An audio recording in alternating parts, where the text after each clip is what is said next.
800 ఏళ్ళు, ఎన్నో యుద్ధాలు, మరెన్నో రాజ్యాలు, ఎవరెన్నిసార్లు దండెత్తినా చెక్కు చెదరని ధైర్యం మన మెదక్ కోట.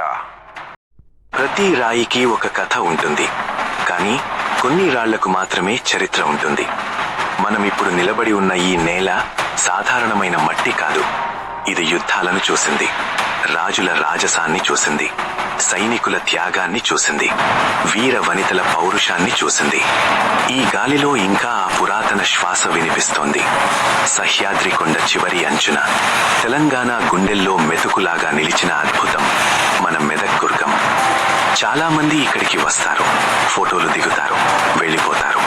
కానీ ఎవరూ ఈ గోడలను తాకి నువ్వేం చూశావు అని అడగరు. ఈరోజు మనం అడుగుదాం. ఈరోజు మనం 800 ఏళ్లు వెనక్కి వెళ్దాం. ఈ కొండపైన ఉన్న ప్రతి రాయి ఒక యుద్ధ వీరుడిలాగా మనల్ని చూస్తోంది. అసలు ఈ దుర్గం ఎందుకు కట్టారు? దీని వెనక ఉన్న ఆ మహా సంకల్పమేమిటి? ఈ మౌనాన్ని బద్దలు కొట్టి ఆ చరిత్రని బయటకి తీద్దాం. కాలం 12వ శతాబ్దం. అప్పుడు దక్కన్ పీఠభూమిని కాకతీయ సింహాలు పరిపాలిస్తున్న సమయం. చక్రవర్తి ప్రతాపరుద్రుడు ఈ ప్రాంతాన్ని చూసినప్పుడు ఆయన దృష్టి ఈ కొండ మీద పడింది. ఒక రాజ్యం నిలబడాలి అంటే కేవలం సైన్యం ఉంటే సరిపోదు. శత్రువు కంటి చూపు కూడా పడనంత ఎత్తులో ఒక కవచం ఉండాలి అని భావించారు. అలా పుట్టినదే ఈ మెదక్ దుర్గం.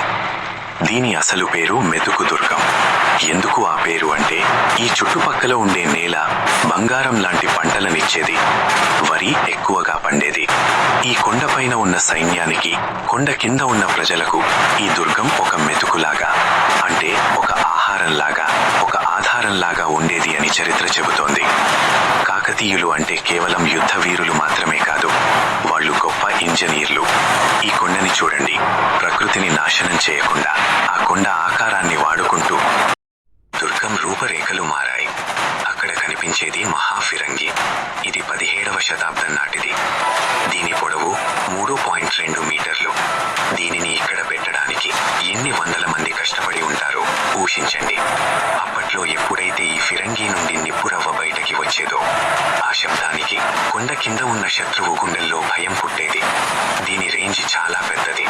కొండ కింద ఎవరు కదిలితే పైకి తెలిసిపోయేది. ఒక పక్కన హిందూ శిల్పకళ, మరో పక్కన ఇస్లామిక్ ఆర్కిటెక్చర్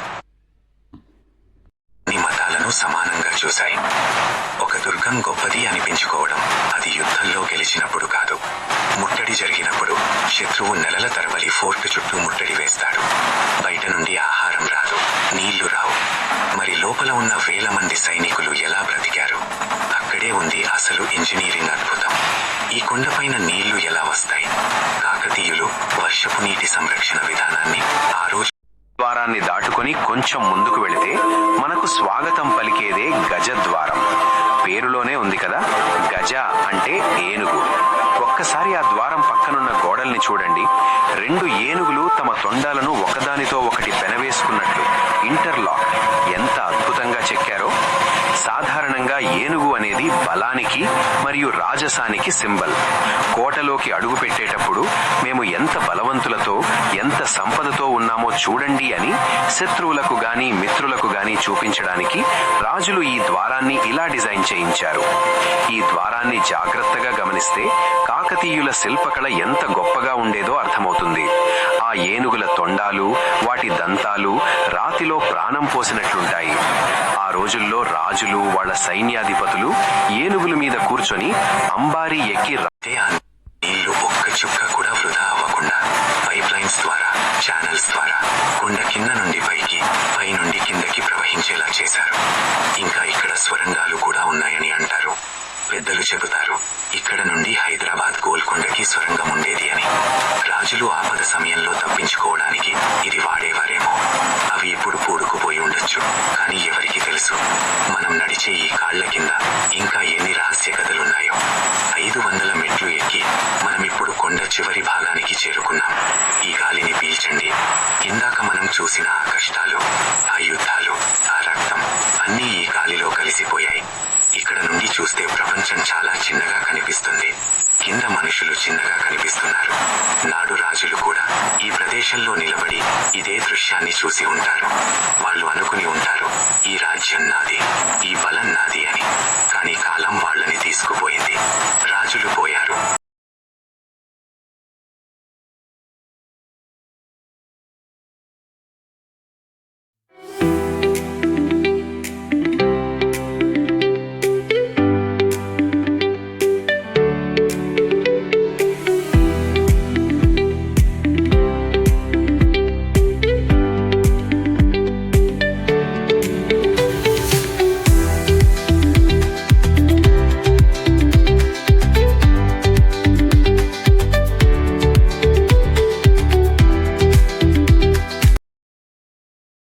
మరో ప్రపంచం చెరసాలలు, ప్రిజన్స్.